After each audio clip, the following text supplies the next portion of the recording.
Hey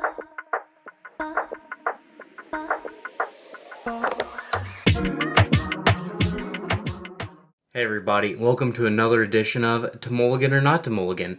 This is the series that we put on in which we discuss the decks that we're playing as well as the mulliganing decisions that we go through. So the reason why we do this is because mulliganing is probably the most important and challenging aspect of Lorcana, so we know that talking about it really helps us, and we really hope it helps you as well. Absolutely. And today we're going to be using my deck that I am currently running. It is an Emerald Steel deck. And so we're going to pop that deck list up on the screen here for you really quick to take a look at.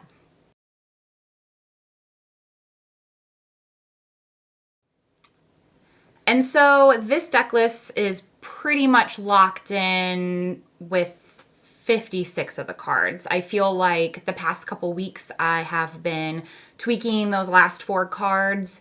I used the 2 kits and Mother Knows Best in set 2 champion, or the week 2 of set championships, and that's actually the deck that we're going to be using today. I did try to experiment a little bit this past weekend with the pack tournament.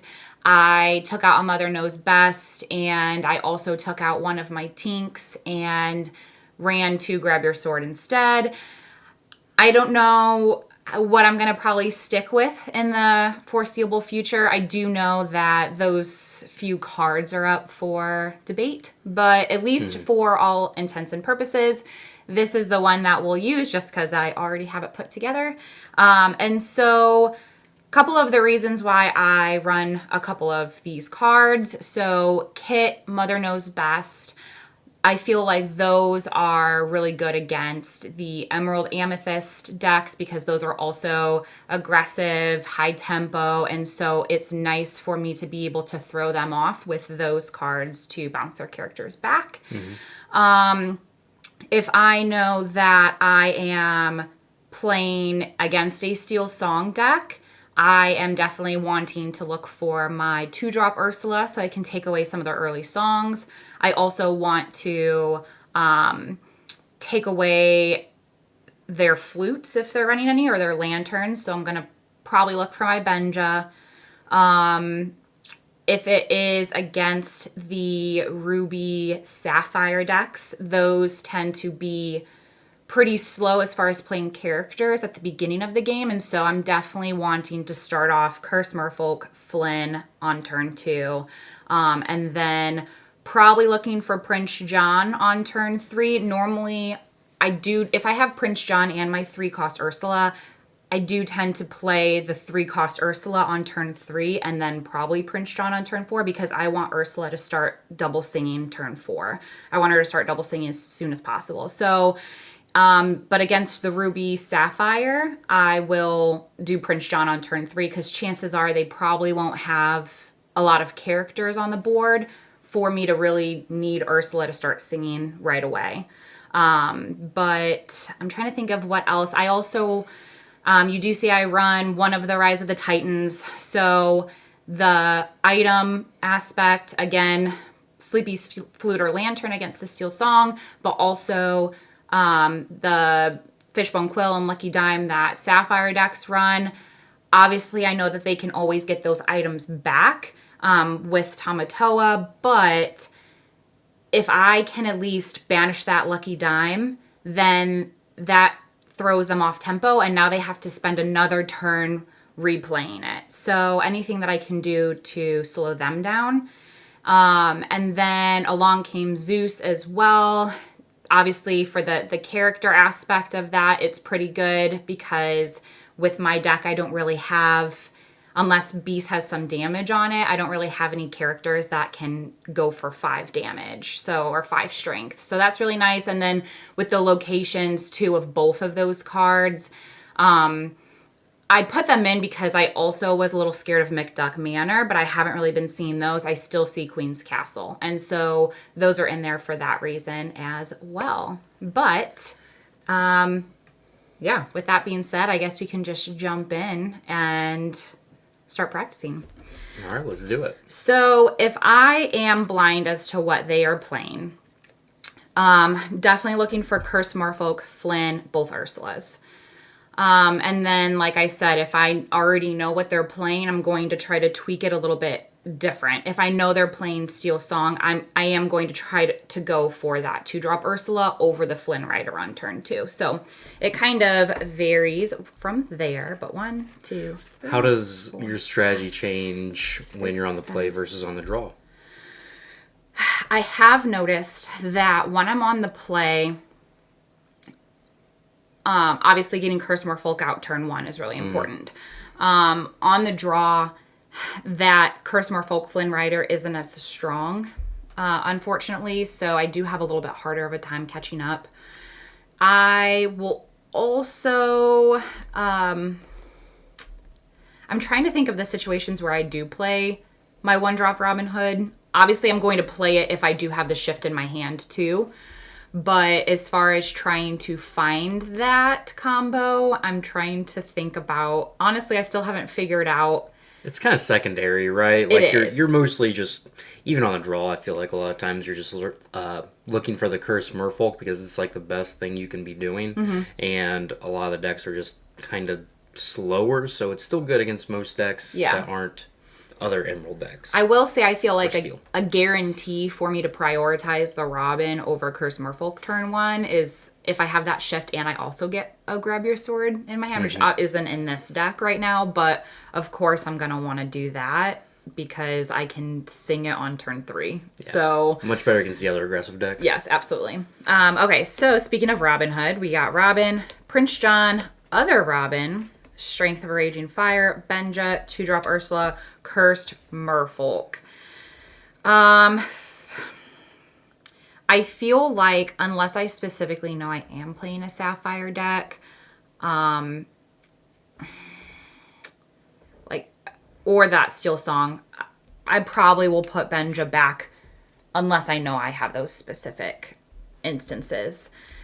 Everything else, I'm debating about Strength of a Raging Fire as well. Obviously, that Robin Hood kind of combats that, but gosh, I can't decide what I want to, if I want to act as though I am playing a specific deck or not.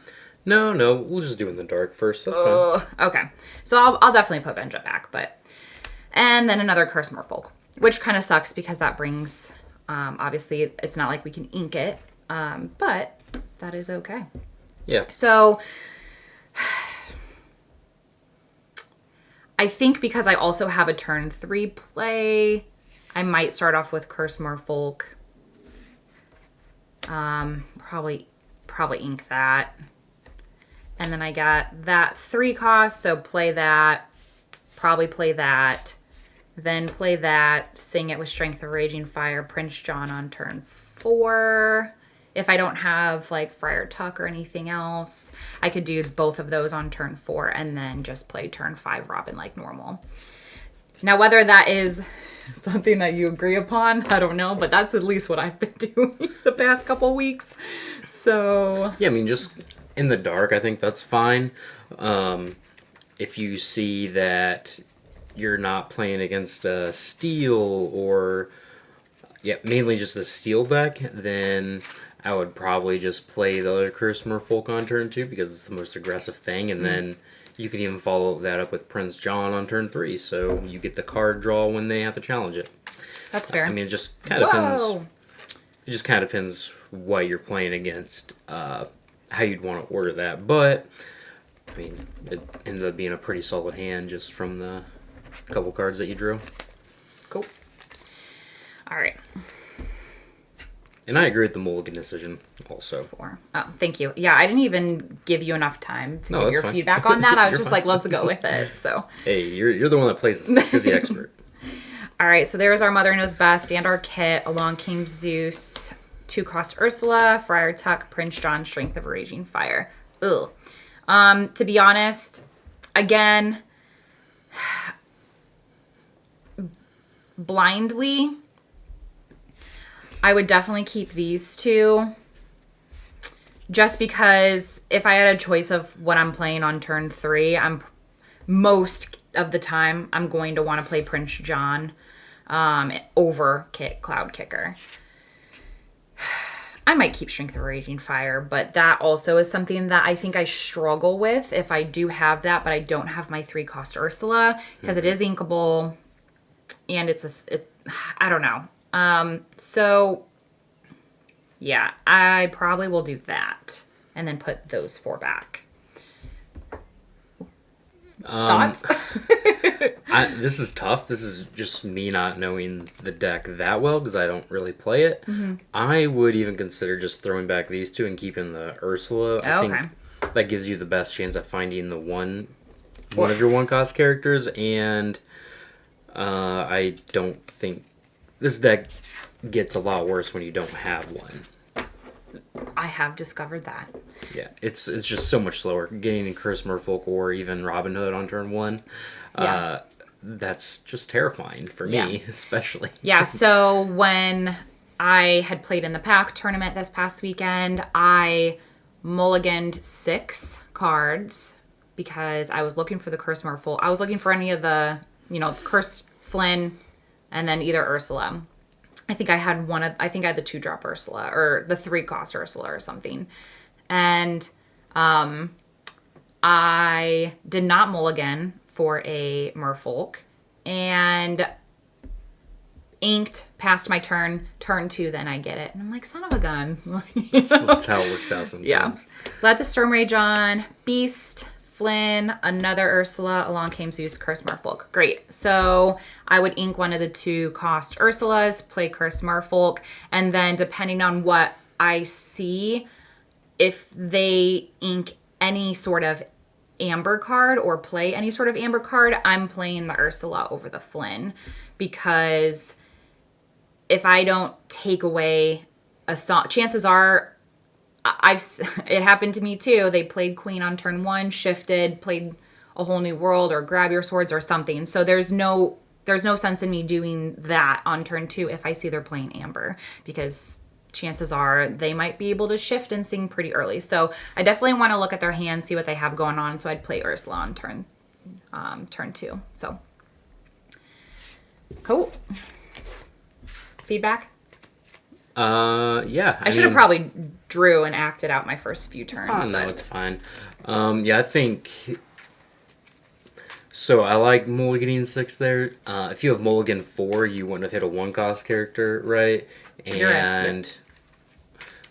Like, your deck's just so much slower when you don't have one. It's bad. I think mulliganing aggressively is probably the most important thing for a lot of decks. Mm-hmm. Your deck, you want a 1-cost character. My deck, we'll talk about later in the next one. Yep. But I mulligan 5 or 6 very often. Mm-hmm. So I think that's something that's really important. Mm-hmm. And I feel like the mulligans of Lorcana compared to other TCGs is... It's pretty good, because you literally get to pick and choose what you want, opposed to Magic. You're just throwing, either you keep it or you throw it all back, and then you risk getting another bad hand. And of course you can still get mulligan pretty badly, but at least you're giving yourself a fighting chance by picking which cards you do want to keep. So I feel like the mulliganing in this game is really essential. It is. It's really strong. It helps you find exactly the cards that you're missing, so it's really powerful. Yeah, absolutely. All right, let the Storm Rage on.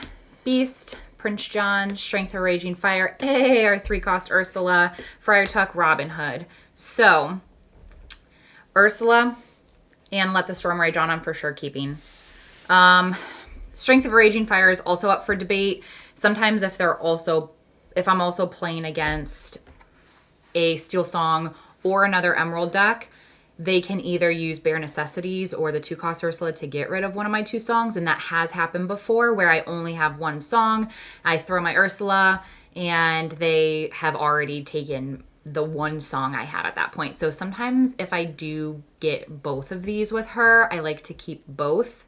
Yeah. And if anything, then I would I would ink that and then play that one, because I want that for the card draw. And sometimes I might only have 2 other characters in play anyway. or 2 total. So, because they might have gotten rid of Cursed or Flynn at that point. So, I don't know. Oh, I didn't even do my... Sorry, I was just like ready to go. Let me take the 4. So I would get Flynn out of that. That's great. Another Let the Storm Rage On. So I definitely probably ink that one, given what else I got. So that kind of sucks. Yeah, so... That would be first draw. That was just lucky happenstance, but what I was going to say, I would still throw away that Storm Rage On, or Strength of a Raging Fire, and try to draw the 1-cost character again, which... I If we're on did. the play, we would have. That So would have, yeah. So that would have worked out. All is good. Good point. All right. Ursula and Let the Storm Rage On is one of the more powerful things this deck can do, so I like keeping those cards. That's kind of where you get your power spike from a lot of the time. It's either that or Sudden Chill with Prince John in play. Yeah. Because I feel like one of the weaker aspects of this deck is there really isn't a lot of card draw opportunities. Obviously, that is big if I get to double sync, because then I get 2 cards. But like sometimes too, if I have the Curse Merfolk and Flynn out, that either they don't mind challenging into it right away and just discarding. I feel like I've found that any of the Amethyst decks are more likely to do that because they obviously have really good card draw. So discarding 1 to do that isn't that big of a deal to them. But where was I going with this? Oh, sometimes I start a sentence and I don't know where it's going. Sorry. So yeah, sometimes I find that they don't have, or they might have something like maybe they bounce it with their own kit, or they do something to it to where by the time that I do get Prince John out, if I do try to get him out on turn 3, I'm already losing one of the 2, if not both. So like, I know that you've talked about holding off on questing with them until you get that Prince John out. That's something that I have a hard time just like holding back on, because I just want to like throttle pedal. Go for the gusto. I want to go for the gusto, you know? Yeah. So without that and Beast, like this is pretty much my only card draw. Source of card draw, yeah. So that kind of sucks, but. Well, I don't think the Curse Merfolk deck should be able to draw that many cards because they're already very aggressive. That's my opinion. I don't like it when they can draw a bunch of cards. Yeah, here. 1, 2, 3, 4, 5, 6, 7. You get to run like Medusas, which is like the bane of my deck. So I don't want to hear it from you. You have a good matchup against my deck. Still. Beast, Let the Storm Rage On, Rise of the Titans, another one, Tink, Ursula, Robin Hood. Pretty bad. I would honestly keep the 1 Ursula and throw away the rest. Yeah, not knowing what if you like knew not what knowing you were what playing against and you knew that Ursula probably wasn't that great, then I would throw away that as well. In the dark, I could see keeping it just as a 2-cost character that can be generically good in some matchups. 3, 4, 5, 6.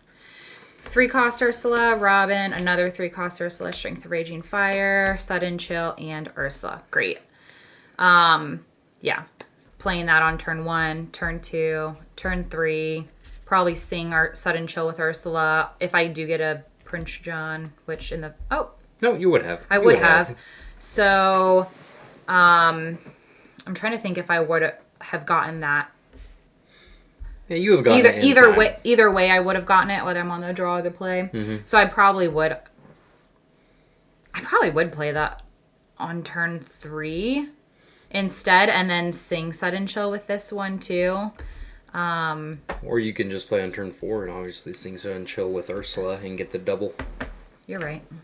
You're right. A lot of options. A lot of options. That's what you want. That is what you want. That's what makes the game so good. Yeah. Hard. I agree. Should we do one more? Yeah. Okay. I feel like I came in here with a game plan for practicing with each different type of deck I might see, but I feel like with set 3, we have more than just Ruby Amethyst Steel Song in the meta. So it would take a long time because you have now like 5 different decks. So, yeah. And I feel like this one, it does vary based on, but a lot of the times it's kind of just the same game plan, you know? 2, 3, 4, 5, 6, 7. 3 cost Ursula, Prince John, another Prince John, Curse Merfolk, Robin Hood, Flynn, Friar Tuck.